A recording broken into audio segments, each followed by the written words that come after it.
Hey, thanks very much for joining today. And Alan Annand has joined me to talk about his book on the nodes of the moon from Vedic astrology point of view, which is called the Draconic Bowl. Thanks, Alan, for joining, and it's a pleasure having you. Likewise, thank you for having me. So this goes back at least like 8 or 9 months in time, and we should have probably done it earlier, but finally it has come to this far.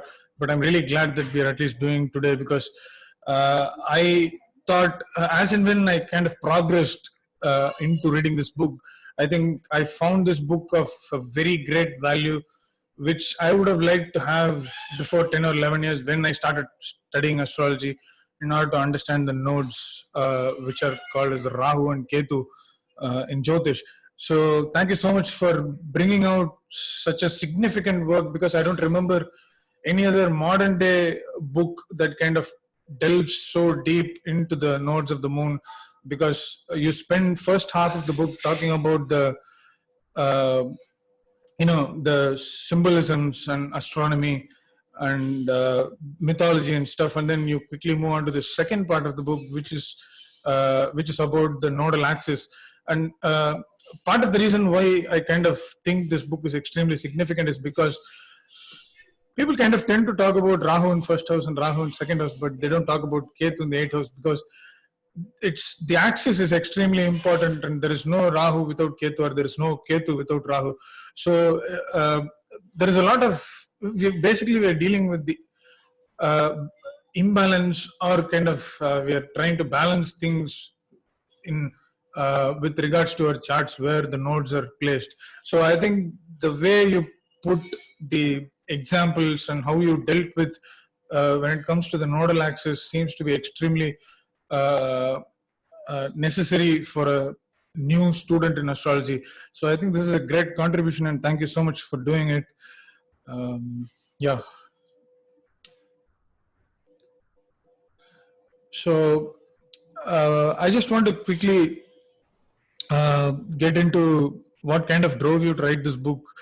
And I know you've been doing astrology for over 20 years, but finally you come out with a book on the nodes. So it will be interesting to know what kind of drove you to write a book on Rahu and Ketu, and especially the name, the Draconic Bowl.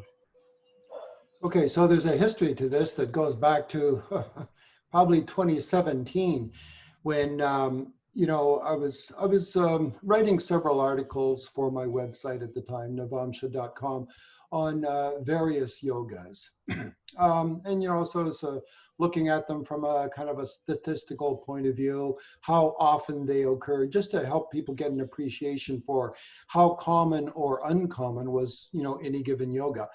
So I did a series of articles on this. And when I got to KALA SARPA, I didn't have a way to sort of mathematically calculate how often a KALA SARPA yoga would occur. So I started accumulating charts, and I went through all of my client files, like over 3,000 client files, and found among those, like, I forget the numbers now, let's say 400 KALA SARPAs.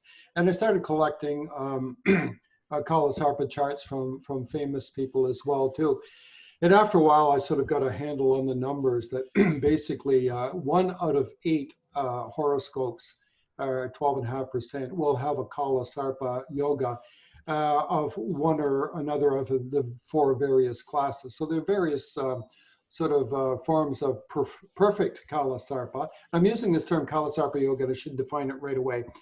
Basically, KALA SARPA yoga in Vedic astrology or Jyotish occurs when the Rahu Ketu axis basically divides the chart in two. And at a glance, you can look at a chart and you can see if all of the planets, the visible planets, in Vedic astrology, if all of them are on one side of the chart, as defined by the Rahu Ketu axis, then you have a KALA SARPA yoga. Now, there are various classes of perfection. Some people say, well, that KALA SARPA doesn't exist. It doesn't exist if a planet is in the same sign as Rahu or Ketu, or if it's just beyond the degree of the nodal axis. But actually, there are 4 different classes of perfection, which I go into in my books.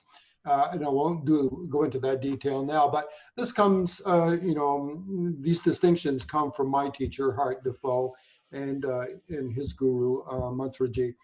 I was looking at all these Kala Sarpa yogas and, trying to find some common principles.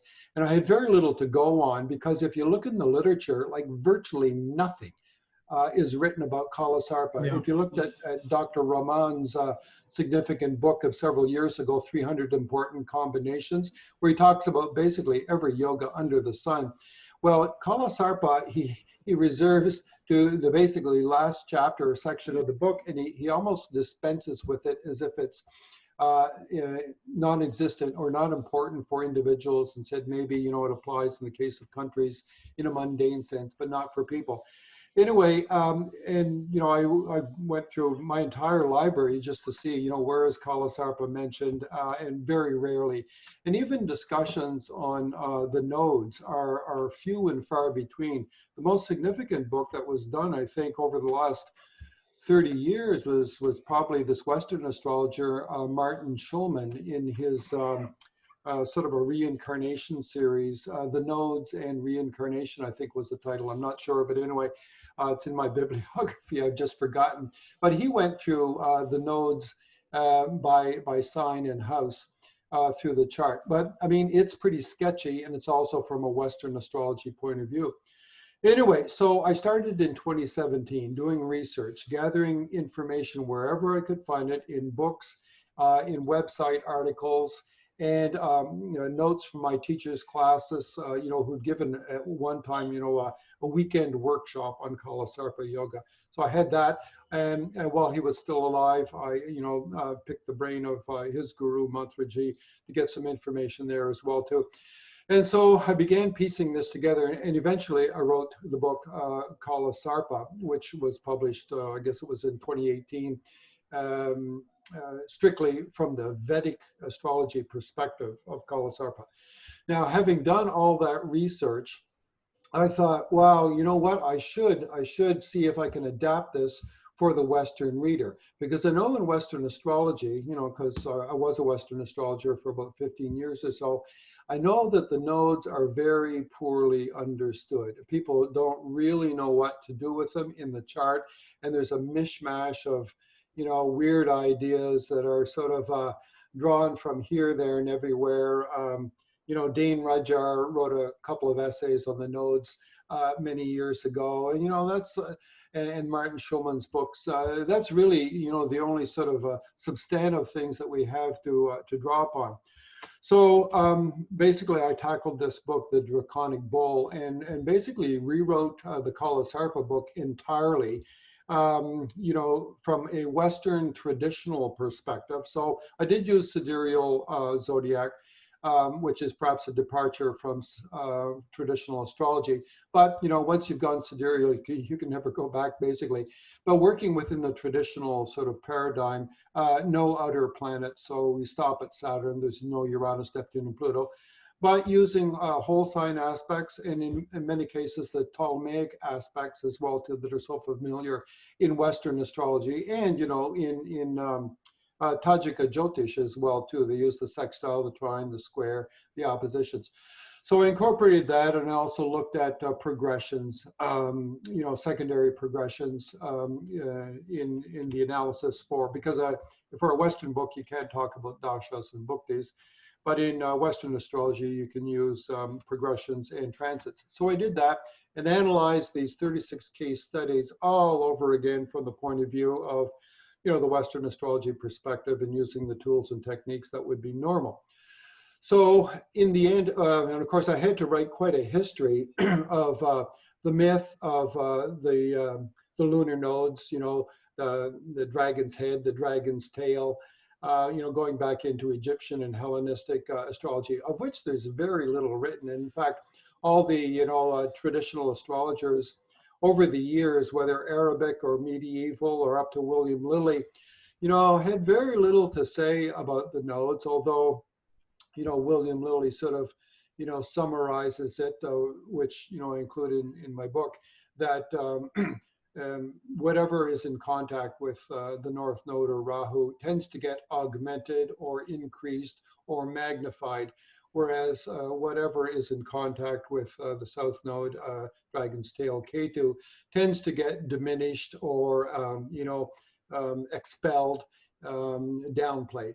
So those are the basic premises. And in a, as you say, the second half of my book is a lot of detail. Actually, it's more like the 2/3 of the book is dedicated to a detailed breakdown of what it means to have Rahu or Ketu in these two opposing houses. And you're right in saying that you can never deal with Rahu and Ketu as separate entities. They are of necessity a single axis with polar opposites. So I go through that in a great deal of detail for the benefit of people who hitherto had very little to work with. And I intended this book, both of these books actually, to be something that even if the chart under study was not a Kala Sarpa yoga, nor a Draconic Bowl, I wanted people to be able to have access to this book so that even in the absence of those classic yogas or configurations, they could use it simply to delineate what would be possible with Rahu in the 1st and Ketu in the 7th, or Rahu in the 10th and Ketu in the 4th. And all the various, subject areas of life, whether it's personal relationships and sexuality, whether it's career, whether it's money matters, whether it's the basic psychology of the individual. I ended up, looking at a lot of case studies and developing effectively a literature of my own. And my hand was forced because there was literally no literature before that. But I've, based it upon, sound principles, and some of this, is under the guidance of my teacher, and, had to further remove his own guru. So ultimately, the Draconic Bowl, which is the equivalent configuration of Kala Sarpa, except in a Western context. Now that term, the Draconic Bowl, I want to explain it briefly. I mean, it's evocative because we have this term draconic, meaning dragon, and it implies the use of the nodes.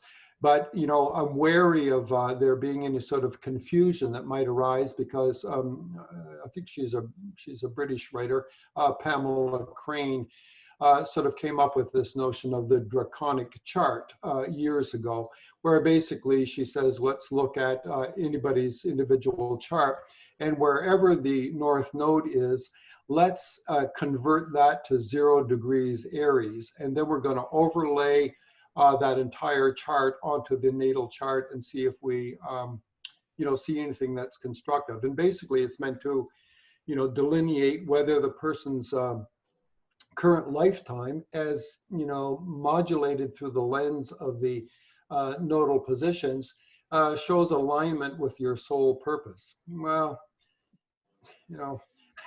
I don't subscribe to that theory, and I'm sort of surprised that it's gained as much credence as it has. But I felt I had to use that title because I wanted it to be descriptive. Titling books, you want to make them short and descriptive. So I used the term Draconic Bowl. So the bowl, I think, doesn't need too much explanation. Mark Edmund Jones, several years ago, wrote a book on, the planetary shapes, where he delineated many patterns in a Western astrological chart, whether the seesaw, the locomotive, the bowl, the bucket, etc. There's several of them. So the bowl is pretty clear, where, effectively you have all of the planets restricted to simply one half of the chart. So I just basically piggybacked on that and said, well, what if we take the nodal axis as the rim of that bowl, and therefore, if we have charts where all of the planets are on one side or the other of that nodal axis, therein lies the Draconic Bowl. Now, in traditional astrology or Vedic astrology, you can find such configurations like about 12.5% of the time. If you go to Western astrology and start using Uranus, Neptune, and Pluto, Now you've got more planets out there, and the chances of all of them being on one side of that axis or the other really diminishes it, Yes. down to 3.5%. I call those the kind of super dragons because they're relatively rare. But I didn't want to write a book about super dragons and restrict it, to that 3.5%, because then it's of less utility or interest to general readership, and especially practicing astrologers who want to be able to, put the rubber to the road in terms of interpreting this. So in 2018, I basically worked on converting the KALA SARPA book into the Draconic Bowl book, and then published that in 2019. I'm hoping that people will, eventually realize that even if they or their clients don't have the classic Draconic Bowl chart, 2/3 of this book, well, more than 2/3, is very useful in terms of understanding the nodes, why they matter in a chart, why we've got to pay attention to them, and more importantly, how we can interpret them based upon their placement. Not so much by sign. The sign becomes important because we look at the dispositors of the nodes, but it's the house orientation that is really the critical factor. I'll take a breather here. Okay, cool. I think you almost covered what we wanted to talk about the book in general. But as you said, I mean, there is no real literature from the classical texts as we talk about, and I mean, even though it's been talked about in Jyotish classics, but it's not as much as we would like to have today in terms of using the nodes. In the charts, but and also, like, I think I'm not sure if early Hellenistic astrologers mentioned about the nodes, but I think Persians made use of the nodes, and maybe they had access to some of the Indian texts, because nodes are part of the time lords in Persian systems, which is called as Firdaria. So they gave a little bit of importance to nodes in the medieval tradition, and later on I'm not sure where it went. So entire tradition, astrological tradition, was actually lost, and then it had to be revived basically in our times. So it's basically like we don't have much of material to talk about the nodes, and we just had to rely upon our practical experiences.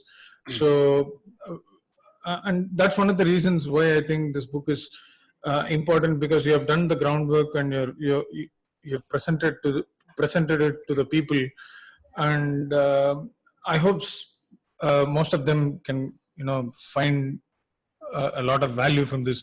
So moving on, should we just talk about Rahu and Ketu in general from Jyotish context? And what you have presented in this book. I mean, you have written a lot, and I mean, there are example charts after example charts after example charts, and it just doesn't end.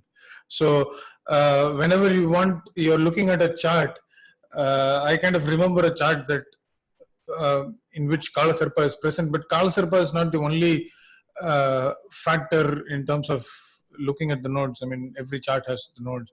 So this book probably could give references to various placements, and whenever we want to kind of have an interpretation or a reference to an interpretation, I think this book can actually serve as a reference point as to, if, let's say, a person has 3-9 axis, nodal axis with Rahu 3 and Ketu, whatever it may be.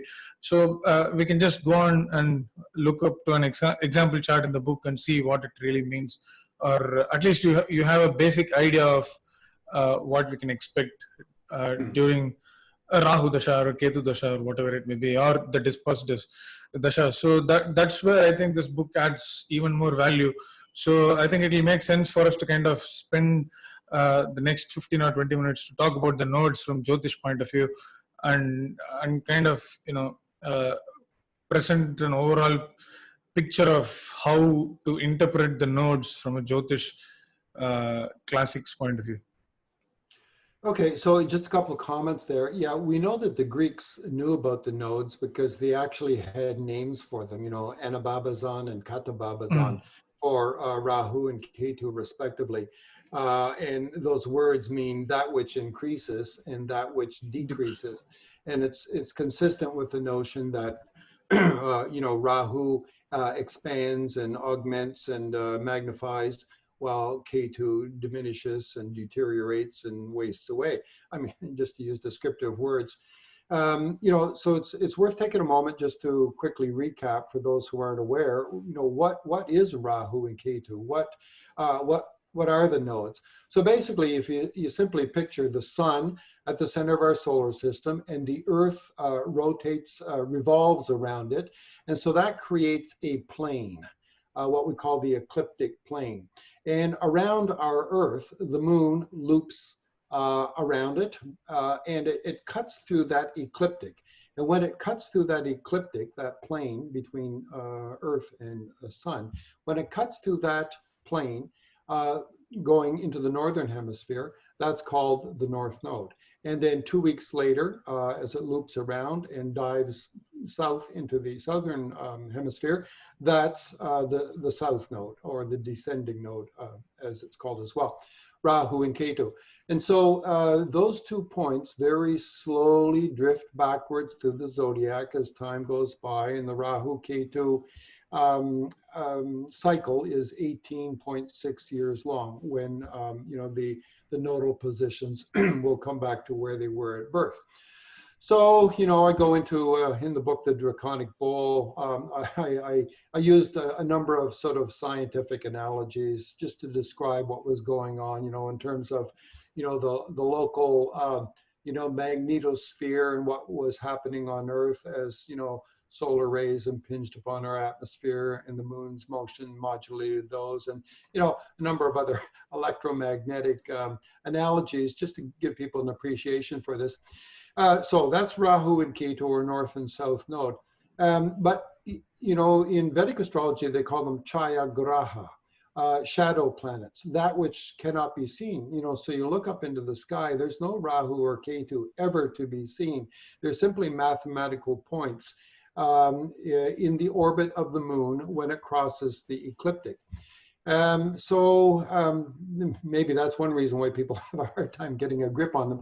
But those points, are where eclipses occur too.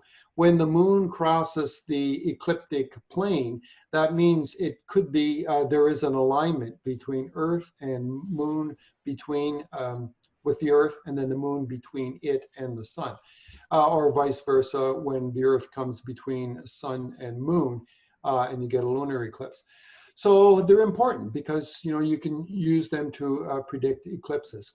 But in terms of, interpretation in the chart, one, way to just keep this in mind is that wherever Rahu exists in the chart, or the North Node, Dragon's Head, the person will have a kind of an obsession, an interest in, a fascination for, a desire to pursue.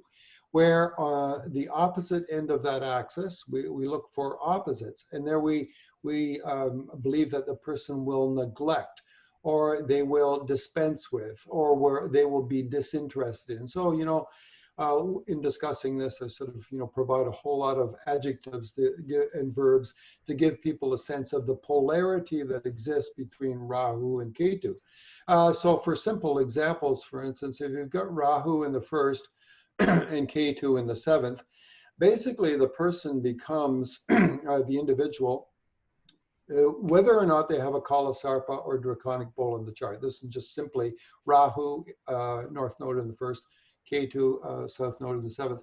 The person will be somewhat self-obsessed, because wherever Rahu is, the person is interested. So they become, interested in themselves. They may have a larger than normal ego. They may get into a physical cultivation of their body. They tend to have charisma of some sort or other. It's all about me first. There may be a certain degree of narcissism. Rahu and Ketu are inevitably malefics, no matter how you color them. In some of the literature in Western astrology, it gets a bit muddled where they say, North Node has the nature of Jupiter and Venus, while Ketu has the nature of Saturn and Mars. In Vedic astrology, there's no confusion.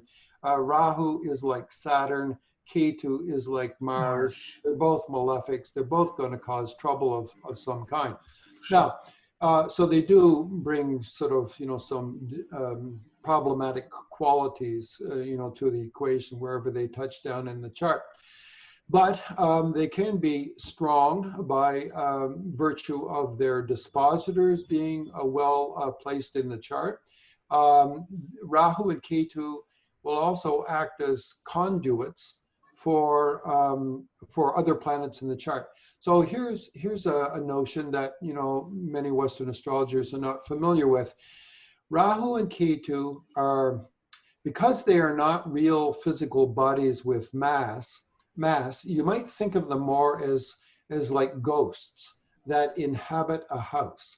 Whereas all planets, the true planets, they have mass and they occupy space, and they actually have ownership over the signs in the way that landlords do. Rahu and Ketu don't own anything, and they kind of drift through the signs, inhabiting these places like ghosts. So that's one notion that we can use. The other is that, well, we continue with the ghost analogy a little bit. A ghost sort of picks up the vibes of the people that used to inhabit that place a long time ago. So they act as proxies of a sort.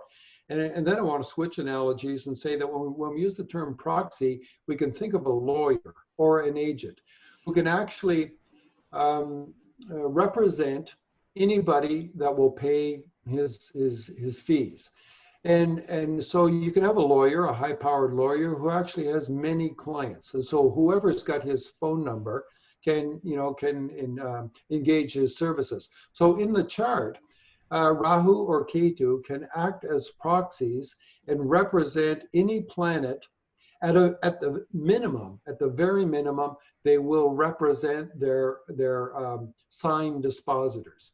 So if Rahu is in Aries and Ketu is in Libra, North and South Node, Aries and Libra respectively, then Mars will be the dispositor of Rahu, the North Node, and Venus will be the dispositor of Ketu, the South Node. So at a very minimum, Rahu and Ketu will represent those two. But in many another chart, if there is a planet in the same sign as Rahu or Ketu, when the contact is thus made, Rahu will also represent that planet or planets. You could have, you take a chart like Garth Brooks, who has got, he's born in the early 60s, and many people in that era have a massive stellium in Capricorn, I think it is in his case. So Garth Brooks has got Rahu in, I forgot now. I know the axis runs to 3 and 9. But anyway, he's got a massive stellium in the 9th house. I think there's like 5 or 6 planets. 1962. So sorry? Yeah, it was in 1962. Yeah, okay. So the node that occupies that sign will end up representing all of those planets. And that's why, in Vedic astrology, interpreting the results of a dasha or bhukti that involves a node can get very complicated because there could be many planets involved. In some cases, there are only the 2 planets. There's sometimes only the sign dispositors. But in other cases, any planet that associates with a node or aspects a node. So those are the lines of contact: dispositorship, association by sign, and aspect by sign, or by Ptolemaic aspect. So then if Rahu or Ketu is representing multiple clients, whom do we think will be most adequately represented? Well, it's the guy or gal with the client with the most money to put on the table, who will pay the highest fee. In other words, the strongest or more influential client. And just following that analogy for a moment, if we look in a chart and we say, well, Rahu could represent like 4 different planets. Of those 4, which do we think will most likely be represented? Well, you look at those 4 planets and you ask yourself, is this one strong, weak, or ordinary? And you're going to find that if there is a planet that is strong, then the chances of it being represented are greater than the planet that is simply weak or is weak or simply ordinary. So there's lots of discretion to be made in terms of creating a likely hierarchy of influence for Rahu or Ketu to act as proxies for other planets based upon those other planets' essential dignities.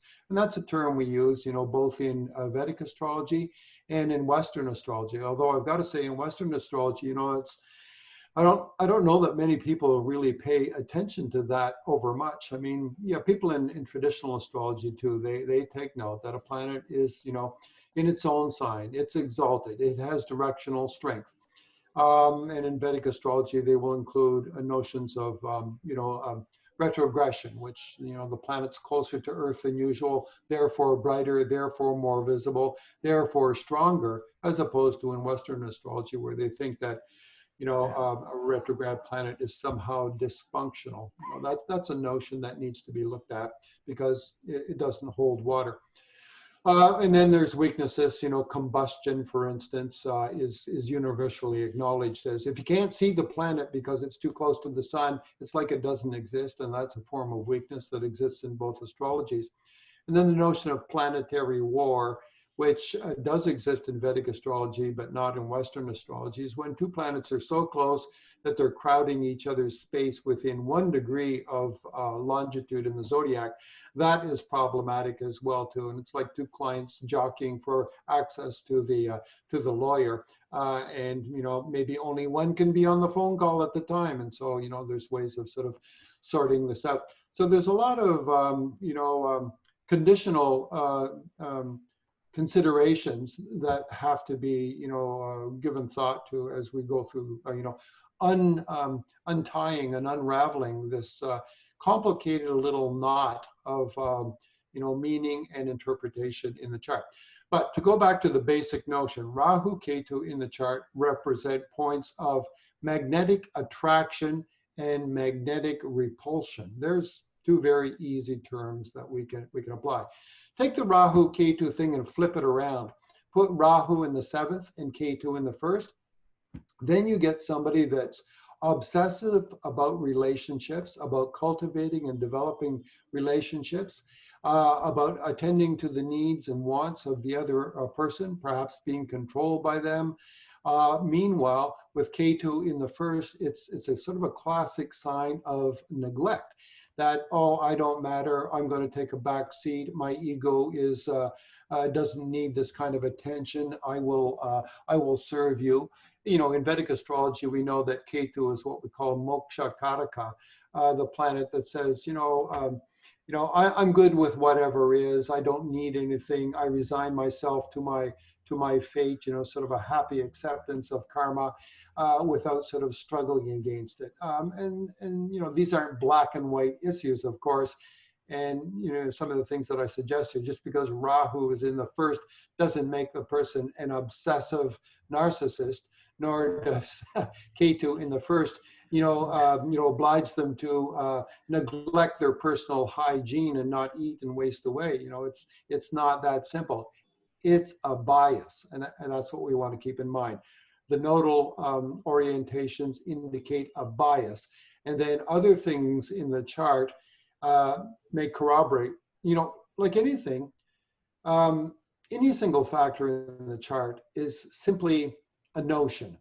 And, you know, there's the idea of the rule of 3. You know, just because you see Jupiter in the 5th house, don't get all excited that the person's going to have children or have many children or have wonderful children. Keep on looking. Where's the Lord of the 5th? What are the aspects to the Lord of the 5th? What are the aspects to the 5th house itself?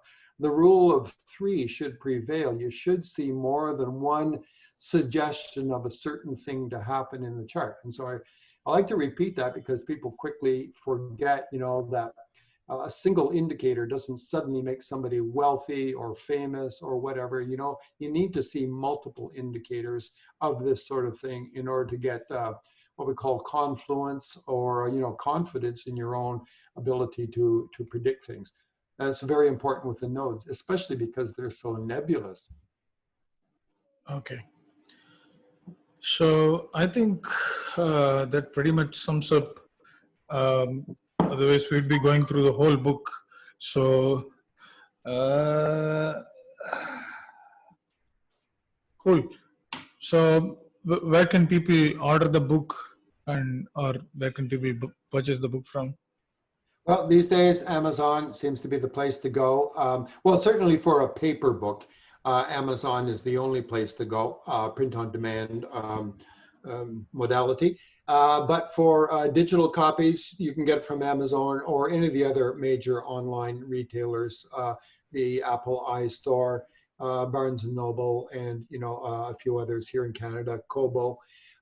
Basically, just Google it and you'll find it. Okay. So, navamsa.com is your personal website, and Yep. people can find out details about the book there as well. So, I think that pretty much closes this session, and I hope to do such sessions with you on a reasonably regular basis. And thanks so much, Alan, for joining. It was a Great. pleasure. Thank you, Ashwin, for the time. Thanks. Okay, take care. Bye. Bye bye.